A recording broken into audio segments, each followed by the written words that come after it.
right, good to be with you today. This coming Sunday is our children's program, and we hope that you'll be able to make it. That's on Sunday morning at 9.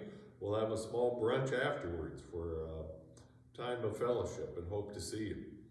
It will be the second Sunday in Advent, and our Advent Christmas theme this year is, how does a weary world rejoice?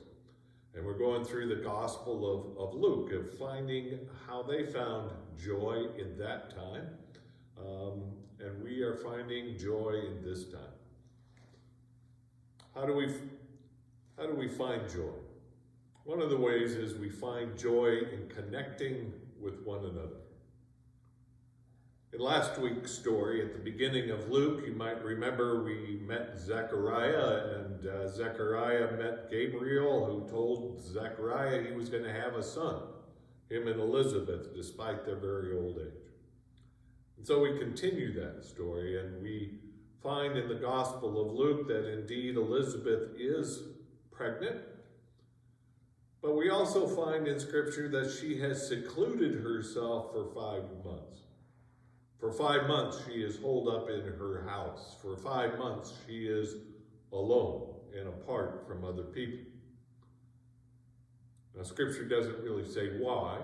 We could ask a lot of questions.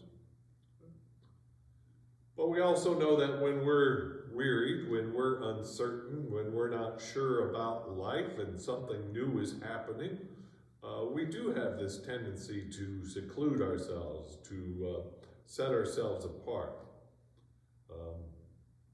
to be lonely.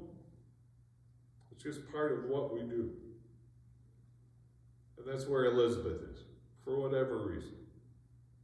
And the story continues that Mary, the mother of Jesus, finds out the news from Gabriel that she too will be pregnant, and Luke tells us that she went with haste to see Elizabeth because the angel told her that Elizabeth too is pregnant. We're not sure why Mary goes, but Mary goes with haste. We don't know whether she goes by herself or with other people or how she makes it. But this is what we do know. When those two meet in that doorway, joy explodes.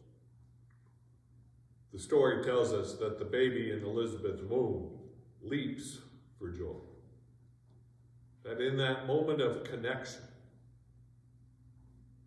that the Spirit is there. And the joy becomes contagious at that time. Elizabeth is no longer lonely, no longer separated. She is now connected with something much bigger than herself.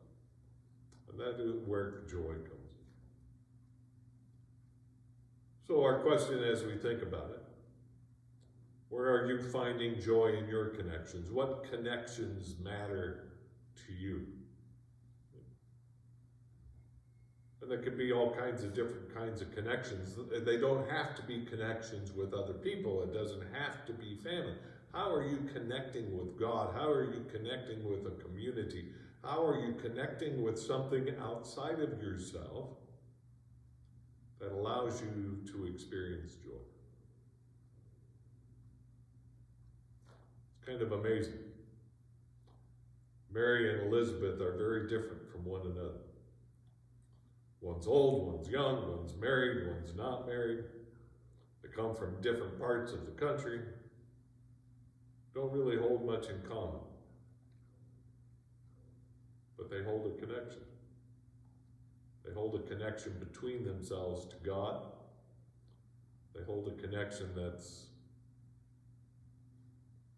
joyful. So find a connection and find your joy. And we'll see you soon.